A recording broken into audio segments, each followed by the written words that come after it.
Good morning everyone. Now today I discuss about next part of control and coordination. In previous class already learned about the how impulses run through the synapse and how impulses run through the neuron. Impulses किस वे से neuron से एक part से दूसरे part में move होते हैं ये हमने देखा है ड्यू टू एक्शन पोटेंशियल, बराबर। लास्ट टाइम हमने ये पढ़ा है। देन उसके बाद नेक्स्ट पार्ट जो है आपकी किताब में जो मेंशन है इस साल के लिए 2020 ईयर के लिए यहाँ पे इस साल के लिए कुछ पार्ट जो है 9.6 that is the human nervous system, ये पार्ट आपके किताब से डिलीट किया, आपके टेक्स्ट बुक से डिलीट किया। मतलब इस साल ये पार्ट जो क्वेश्चंस होंगे एग्जाम में उस क्वेश्चन में ये पार्ट नहीं इंक्लूड होगा। इस साल के लिए ये पार्ट डिलीट किया, that is the human nervous system. Human nervous system में जो हमने बेसिक स्टडी किया था सेंट्रल नर्वस सिस्टम, जो ब्रेन के जो अलग अलग पार्ट्स होते हैं, fore brain, mid brain and hind brain, वो तीनों पार्ट आपकी किताब से डिलीट किया है। मतलब यहाँ पे ये हमें अंडरस्टैंड करना है इस साल के लिए ये पार्ट गवर्नमेंट ने क्या किया है, स्टेट बोर्ड ने डिलीट किया। देन उसके बाद नेक्स्ट स्पाइनल कॉर्ड का जो पार्ट है, spinal cord, tears of spinal cord, वो भी पार्ट डिलीट किया है। Then cranial nerve, spinal nerve, मतलब ह्यूमन नर्वस सिस्टम से जो भी पार्ट रिलेटेड है ब्रेन से वो पार्ट डिलीट किया है। देन उसके बाद next part autonomic nervous system, whether it is central nervous system, peripheral nervous system and autonomous nervous system, ये तीनों पार्ट इस साल के लिए कट किया है या डिलीट किया है। देन उसके बाद सेंसरी रिसेप्टर्स, नेक्स्ट पार्ट जो है वो सेंसरी रिसेप्टर का पार्ट भी डिलीट किया, आपकी किताब से इस साल के लिए एग्जाम में नहीं आएगा। देन उसके बाद नेक्स्ट पार्ट अगर हम देखते हैं that is the structure of I, year, ये दोनों पार्ट इस साल के लिए डिलीट किया है। स्ट्रक्चर ऑफ आईज और ear, inner structure as well as external structure, ये दोनों पार्ट इस साल के लिए मतलब 2020 के लिए जो एग्जाम होगी 2020 उस वक्त ये पार्ट एग्जाम में नहीं रहेगा। 2020 2021 ये जो सेशन है इस सेशन के लिए ये पार्ट डिलीट किया for state board in 12th class. देखो यहाँ देन नेक्स्ट पार्ट जो इंक्लूड किया है कंट्रोल एंड कोऑर्डिनेशन में that is the disorders of nervous system. कौन सा? Disorders of nervous system. मतलब डिसऑर्डर्स, कौन कौन से डिसऑर्डर यहाँ पे नर्वस सिस्टम से होते हैं, that is the nervous disorder. और मेंटल जो हम अगर देखते हैं ब्रेन से रिलेटेड जो डिसीज है that is the physiological disorders, उसे बोलते हैं फिजियोलॉजिकल डिसऑर्डर्स, उसे हम कह सकते हैं। उसमें फर्स्ट है physiological disorders, then Parkinson disease and Alzheimer disease, ये हमें देखना है। फिजियोलॉजिकल डिसऑर्डर में यहाँ पे कौन कौन से हैं ये हम देखेंगे। देखो यहाँ disorders of nervous system, neuron से रिलेटेड, सेंट्रल नर्वस सिस्टम से रिलेटेड मतलब ब्रेन से रिलेटेड कुछ डिसीज होते हैं, that disorder is known as disorders of nervous system. Nervous system से रिलेटेड मतलब सेंट्रल नर्वस सिस्टम हो या कोई भी नर्वस सिस्टम हो। अब देखो कॉमनली कॉल्ड मेंटल डिसऑर्डर, इस फिजियोलॉजिकल डिसऑर्डर को क्या बोलते हैं, मेंटल डिसऑर्डर्स भी कह सकते हैं। मेंटल डिसऑर्डर, क्यों मेंटल डिसऑर्डर? क्योंकि ब्रेन क्या करता है, brain which control each and every activity of human beings. मतलब ब्रेन क्या है, ये हर एक्टिविटी हमारे बॉडी का बैलेंस से लेके जो भी एक्टिविटी हम दिन भर करते हैं वो सभी एक्टिविटी, मेमोरी से लेके सब एक्टिविटी कौन कंट्रोल करता है, brain. With the help of, वहां पे कोऑर्डिनेशन होता है, कौन कोऑर्डिनेट करता है, वो नर्वस सिस्टम। मतलब नर्वस जो सिस्टम होती है, central nervous system, then peripheral nervous system and autonomous nervous system, ये तीनों जो पार्ट है सबसे इंपॉर्टेंट यहाँ पे उन तीनों पार्ट में से जो सेंट्रल नर्वस सिस्टम का पार्ट है that is the brain and spinal cord, ये पार्ट जो है ये पार्ट ही क्या करता है, हर बॉडी पार्ट के ऊपर कंट्रोल करता है। अगर इमेजिन करो जब यहाँ पे ब्रेन और स्पाइनल कॉर्ड के अंदर जो कंट्रोलिंग यूनिट होता है, मतलब कंट्रोलिंग यूनिट कौन होता है, नर्वस सिस्टम से ही वो क्या करते हैं, कोऑर्डिनेट करते हैं from one part to another part. Her part को कोऑर्डिनेट करने का काम कौन करता है, नर्वस सिस्टम। फिर नर्वस सिस्टम में क्या प्रेजेंट होता है, नर्वस सिस्टम में inside that nervous system is the presence of functional part. कौन सा है नर्वस सिस्टम का? That is the neuron. मतलब अगर हमें नर्वस सिस्टम से अगर रिलेटेड डिसीज अगर देखने हैं, that is the neuron. Defective condition in neuron, neuron के अंदर कुछ डिफेक्टिव कंडीशन होती है, इसी वजह से वो डिसऑर्डर वहां पे होंगे। Are a wide range of condition that affect the mood, thinking और बिहेवियर। मतलब यहाँ पे हमारे बॉडी में ड्यू टू पर्टिकुलर कंडीशन, एक कंडीशन होती है, स्ट्रेस कंडीशन होगी, उसके अलग अलग रीजन है, वो अलग अलग रीजन की वजह से ब्रेन के ऊपर एडवर्स इफेक्ट होता है। और ब्रेन के ऊपर एडवर्स इफेक्ट मतलब नर्वस सिस्टम पे, मतलब न्यूरॉन के ऊपर एडवर्स इफेक्ट होगा, और उसी वजह से हमारा जो मूड होगा वो क्या होता है, स्विंग, मतलब यहाँ पे मूड चेंज होता है। अलग अलग वे से यहाँ पे कंडीशन के हिसाब से वो मूड चेंज होता है। देन थिंकिंग, बिहेवियर, अपनी थिंकिंग और बिहेवियर जो है डेली लाइफ में जो बिहेवियर होती है वो सडनली चेंज होती है। These affect multiple area of life and create distress for person suffering from it. Some of the major categories of physiological disorder are intellectual disability. अब intellectual disability मतलब क्या होता है? Mental retardation. What is mental retardation? Mental retardation क्या है यहाँ पे? अगर हम ऑब्जर्व करते हैं मेंटल रिटार्डेशन, तो एग्जैक्ट उसका मीनिंग क्या होता है? मेंटल रिटार्डेशन मतलब क्या होगा? हमारी जो एक्टिविटी होती है डेली लाइफ में, बिहेवियर, सोशल बिहेवियर हो या डेली लाइफ में जो भी बिहेवियर हो, वो प्रॉपर वे से नहीं होगी। मतलब जिस वे से ब्रेन काम करना चाहिए था, due to defective condition in neuron, neuron के अंदर डिफेक्टिव कंडीशन होने की वजह से मेंटल डिसऑर्डर होते हैं। मतलब ब्रेन से रिलेटेड कुछ डिसऑर्डर्स होते हैं, जो सोशल बिहेवियर होगी, अपनी सोसाइटी में बिहेवियर होगी, अपना नेचर होगा, वो क्या होता है, चेंज होता है due to some certain reason which adverse affect on neuron. Then उसके बाद सेकंड अगर देखते हैं यहाँ पे ऑटिज्म स्पेक्ट्रम डिसऑर्डर। अब इसका मीनिंग क्या होता है? ऑटिज्म स्पेक्ट्रम डिसऑर्डर, मनोरोगी हम बोल सकते हैं, हमेशा कुछ बुरा सोचना। मतलब जिस कंडीशन में यहाँ पे हम बोल सकते हैं साइकोलॉजिकली उसके अंदर कुछ, उसके बॉडी के अंदर कुछ डिफेक्टिव कंडीशन होती है, हमेशा बुरा सोचना। अब हमेशा बुरा सोचना मतलब क्या होता है? मानसिक रोगी हम बोल सकते हैं उसे, मेंटल, बराबर। अब वहां पे क्या होता है? हमेशा बुरा सोचना, उसका इफेक्ट क्या होगा? मतलब वो कहीं पे अगर बाइक से अगर जा रहा है, व्हीकल से अगर जा रहा है, तो वो अगर कोई किसी जगह अगर उसने अगर एक्सीडेंट देखा है, तो वो हमेशा वो सोचने लगता है कि ये मेरा भी आगे जाके एक्सीडेंट हो सकता है। मतलब वो निगेटिविटी जो है अपने बॉडी में वो पैदा करता है। That is the autism spectrum disorder, उससे बोलते हैं ऑटिज्म स्पेक्ट्रम डिसऑर्डर। सराउंडिंग में जो हो रहा है वो मेरे साथ होगा, वो ऐसे सोचने लगता है। मतलब हमेशा अपने बारे में निगेटिव सोचता है और पॉजिटिवनेस वहां पे नहीं होगा, इसी वजह से उसे बोलते हैं हम autism spectrum disorder. Then polar disorder.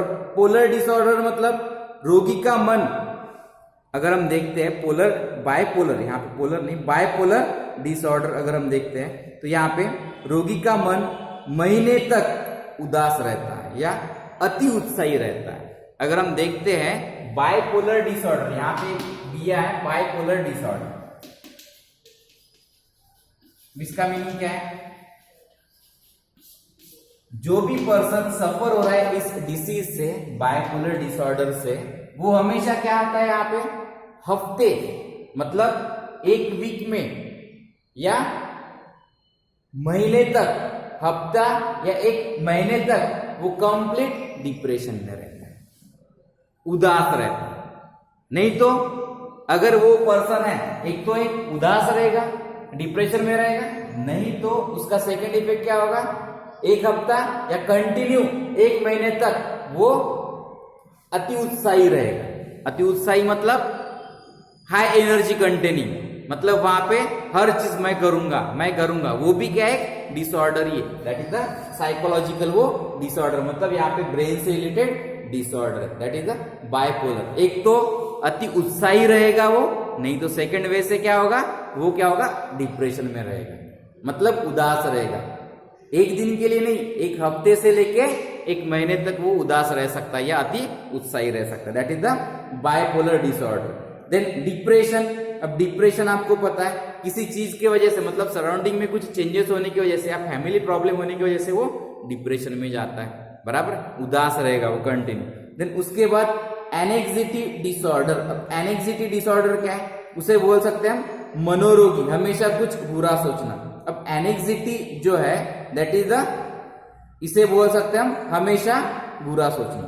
अब यहाँ पे मैंने जो बोला है ऑटिज्म स्पेक्ट्रम डिसऑर्डर, उस ऑटिज्म स्पेक्ट्रम डिसऑर्डर में क्या होता है, सोशल जो बिहेवियर होती है उसमें थोड़ा चेंजेस हुआ है। अब यहाँ पे, वहां पे अगर ऑटिज्म स्पेक्ट्रम डिसऑर्डर में देखते हैं तो सामाजिक व्यवहार जो है कुशलता का अभाव होता है, मतलब सोशल में, मतलब सोशल जो बिहेवियर होती है उसमें जो स्किल होनी चाहिए वो स्किल उसमें पर्टिकुलर पर्सन में मतलब फॉर्म नहीं होती, वो स्किल उसके अंदर नहीं होती। मतलब सोशल बिहेवियर, सोशल लाइफ जीते समय, मतलब अपने सराउंडिंग में जो पीपल होते हैं उनके साथ बिहेवियर करते समय या जो स्किल हमारे बॉडी में चाहिए वो स्किल उस पर्सन के अंदर नहीं रहती है।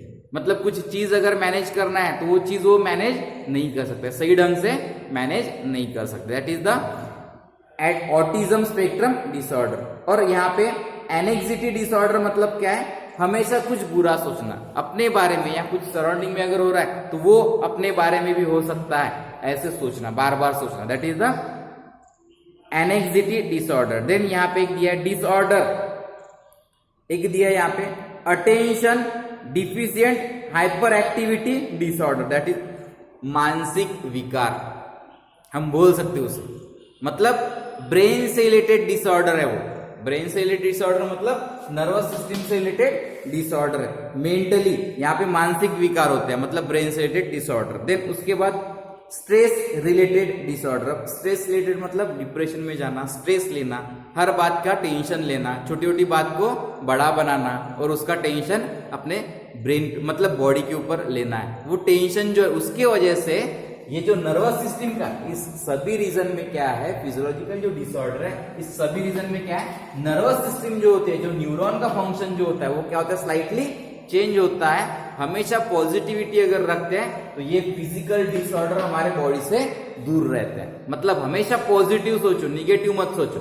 किसी के बारे में सोचने से बेटर हम खुद के बारे में सोचेंगे, अपनी लाइफ किस तरह हम एंजॉय कर सकते हैं उसके बारे में अगर सोचते हैं तो वहां पे अपनी लाइफ कैसे हम फुलफिल कर सकते हैं, प्रॉपर वे से हम मैनेज कर सकते हैं। अगर पॉजिटिविटी रहती है तो that is the physiological disorder हमारे बॉडी से दूर रहेंगे, मतलब हमसे वो दूर रहते हैं डिसऑर्डर जो होते हैं ब्रेन से रिलेटेड वो।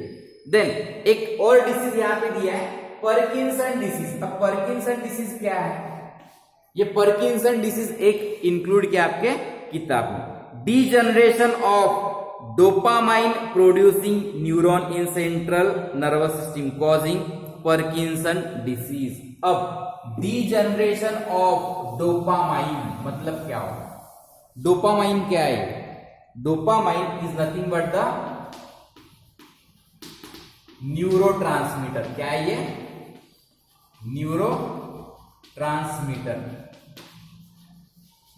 न्यूरोट्रांसमीटर जो केमिकल जो ट्रांसमिट होता है, न्यूरॉन से ट्रांसमिट होने वाला chemical, that is known as neurotransmitter, like that. ये एक्सॉन है, ये देखो ये क्या है, न्यूरॉन। क्या है ये, न्यूरॉन। इसका स्ट्रक्चर जो है, इस न्यूरॉन से ट्रांसमिट होने वाला जो हमने बोला इंपल्सेस, एसिटोकोलिन, एड्रिनालिन, ये क्या है, न्यूरोट्रांसमीटर। उसी वे से न्यूरॉन से ये डोपामाइन भी क्या होता है, ये neurotransmitter, transmit from one part to another. मतलब ये डोपामाइन जो है ये ट्रांसमिट होने के बाद जो न्यूरॉन का जो फंक्शन है वो प्रॉपर वे से चल सकता है, न्यूरॉन का फंक्शन प्रॉपर वे से चलेगा। क्यों, क्योंकि ये डोपामाइन क्या हो रहा है, ट्रांसफर हो रहा है from one part to another part, because it act as a neurotransmitter. Dopamine act as neurotransmitter due to deficiency of dopamine in neuron cause Parkinson disease। अब देखो यहाँ मतलब हमारे बॉडी में जो न्यूरोट्रांसमीटर न्यूरॉन से रन होने वाला है, क्योंकि न्यूरॉन क्या करती है, वो इंपल्सेस कैरी करती है from one part to another, मतलब न्यूरॉन से ही वो मैसेज जाता है। अगर यहाँ पे नीडल अगर पिक करते तो वो मैसेज न्यूरॉन लेकर जाती है ब्रेन की तरफ, और ब्रेन से एक रिफ्लेक्स एक्शन, अपोजिट एक्शन आती है, फिर हाथ हम नीडल अगर लगाते हैं तो हाथ पीछे लेकर जाते हैं, बराबर। मतलब वो एक्शन जो है वो कौन कंट्रोल करता है? न्यूरॉन। ब्रेन कंट्रोल करता है, लेकिन किससे करता है वो कंट्रोल? न्यूरॉन से। न्यूरॉन में क्या होता है? ट्रांसमीटर होता है, न्यूरो ट्रांसमीटर, केमिकल सीक्रेट होगा, केमिकल ट्रांसफर होता है from one part to another part. इसी वजह से वो एक्टिविटी कंट्रोल हो सकती है, अदरवाइज एक्टिविटी कंट्रोल होगी क्या? नहीं होगी। अगर इमेजिन करो ये न्यूरो ट्रांसमीटर है, तो इसकी डिफिशियंसी अगर न्यूरॉन में होती है, डोपामाइन की अगर डिफिशियंसी है, वो न्यूरो ट्रांसमीटर, वो केमिकल, इसकी डिफिशियंसी है, तो यहां से लेके यहां तक वो मैसेज डेंड्राइट से लेके वो टीलोडेंड्रॉन तक, मतलब यहाँ पे एक्सॉन टर्मिनल तक वो मैसेज आएगा क्या? नहीं आएगा। जितनी केमिकल यहाँ पे डोपामीन की क्वांटिटी वहां पे चाहिए इंपल्सेस ट्रांसफर करने के लिए, उतनी क्वांटिटी नहीं होगी, तो वहां पे क्या होगा? Which adverse affect on function of nerve और न्यूरॉन। न्यूरॉन का फंक्शन प्रॉपर वे से नहीं होगा। फिर न्यूरॉन का फंक्शन अगर प्रॉपर वे से नहीं होगा तो यहाँ पे कोऑर्डिनेशन जो होता है, हर पार्ट के साथ जो कोऑर्डिनेशन होता है, वो कोऑर्डिनेशन होगा क्या?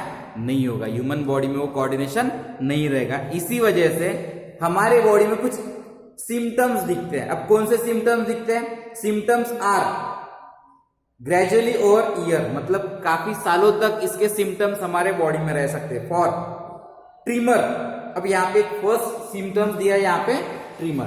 अब यहाँ पे ट्रिमर का मीनिंग क्या होता है? मतलब हाथ कप कपाना।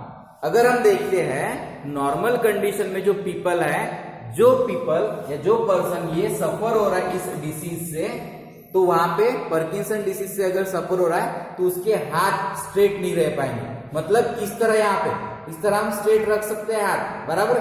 लेकिन अगर वो पर्सन सफर है तो यहाँ पे उसके हाथ कपाते हैं, थरथराना, बराबर। मतलब वो जो कोऑर्डिनेशन होगा न्यूरॉन के बीच में, जो कोऑर्डिनेशन होता है यहां से ब्रेन से लेके जो भी ऑर्गन है, वहां पे वो प्रॉपर वे से मैसेज प्रोवाइड नहीं होने के कारण वहां पे हाथ कपाते हैं, मतलब थरथराते हैं। That is the trimmer. वो एक मेजर सिम्टम्स है। ये एक साल के लिए नहीं, सालों साल तक ये डिसीज रह सकता है अकॉर्डिंग टू कंडीशन।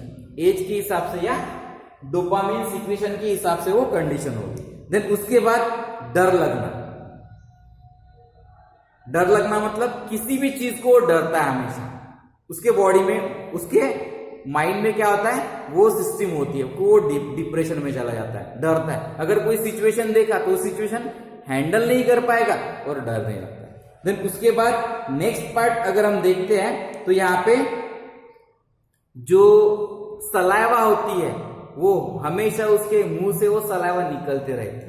अगर चिल्ड्रन में या किसी पर्सन में होती है तो इसके अलग भी सिम्टम्स है। मतलब हमेशा वो सलाइवा उसके बॉडी, मतलब ओरल कैविटी से वो बाहर निकलते रहती है बार बार। That is the major symptoms. Then उसके बाद स्टिफनेस। देन उसके बाद डिफिकल्टी इन वॉकिंग के लिए डिफिकल्टी होती है, प्रॉपर वे से बैलेंस नहीं कर सकता है, बॉडी का बैलेंस नहीं कर सकता है, कोऑर्डिनेशन नहीं रख सकता है वो, जैसे सेंट्रल नर्वस सिस्टम के ऊपर इफेक्ट हुआ। क्यों नहीं कर सकता कोऑर्डिनेशन? क्योंकि उसका इम्बैलेंस क्यों होता है? इम्बैलेंस की वजह यहाँ पे कौन सी होती है? यहाँ पे डोपामाइन सिक्रीशन जो होना चाहिए, दैट इज द न्यूरोट्रांसमीटर, वो वहां पे डिफिशियंसी होने के कारण यहाँ पे न्यूरॉन जो फंक्शन प्ले करेगा, मतलब मैसेज प्रोवाइड करेगा from one part to another part, वो मैसेज जाएगा क्या? नहीं जाएगी। अगर वो मैसेज नहीं जा रहा है, ट्रांसफर नहीं हो रहा है, तो कोऑर्डिनेशन होगा क्या पर्टिकुलर ऑर्गन में? नहीं। उसका बैलेंस जो है वो बिगड़ेगा। मतलब ये मेजर उसका सिम्टम्स है।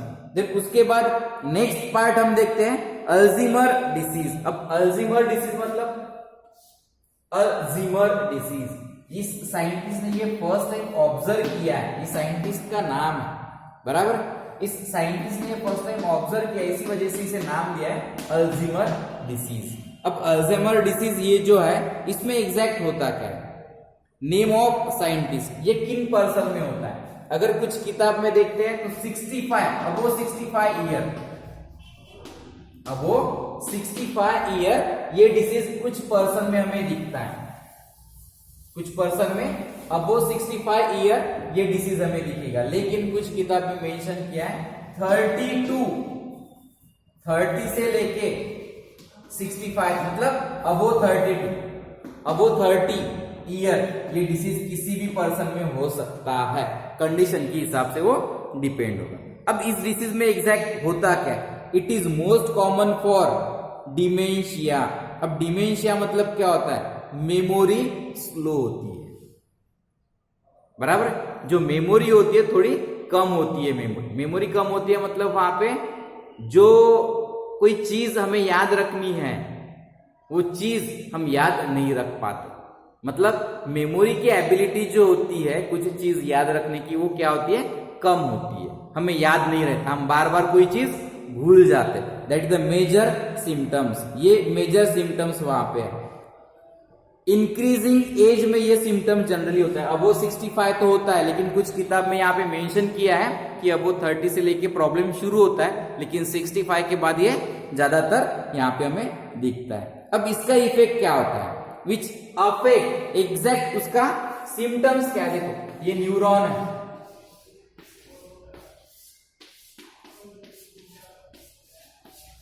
ये क्या है? न्यूरॉन, बराबर। ये डेंड्राइट्स, ये न्यूरॉन, बराबर। ये body dendrites, dendron, cyton and axon, बराबर। ये पार्ट एक्सॉन और ये टीलोडेंड्रॉन, बराबर। तो यहां पे अगर हम इमेजिन करते हैं सराउंड द न्यूरॉन, न्यूरॉन के साइड में अगर ये डिफेक्टिव कंडीशन होती है तो न्यूरॉन के साइड में ऐसे काफी सारे प्रोटीन्स, एक्स्ट्रा प्रोटीन यहां पे फॉर्म होते हैं। Surround that neuron there is a formation of different extra protein, यहाँ पे एक्स्ट्रा प्रोटीन यहाँ पे फॉर्म होते हैं। अब यहाँ पे इस प्रोटीन की क्वांटिटी अगर बढ़ती है सराउंड दैट न्यूरॉन, न्यूरॉन के साइड में अगर प्रोटीन की अगर क्वांटिटी अगर बढ़ती है, it act as a barrier. Sufficient quantity में ठीक है, लेकिन उसकी क्वांटिटी क्या होगी? प्रोटीन की क्वांटिटी बढ़ती है।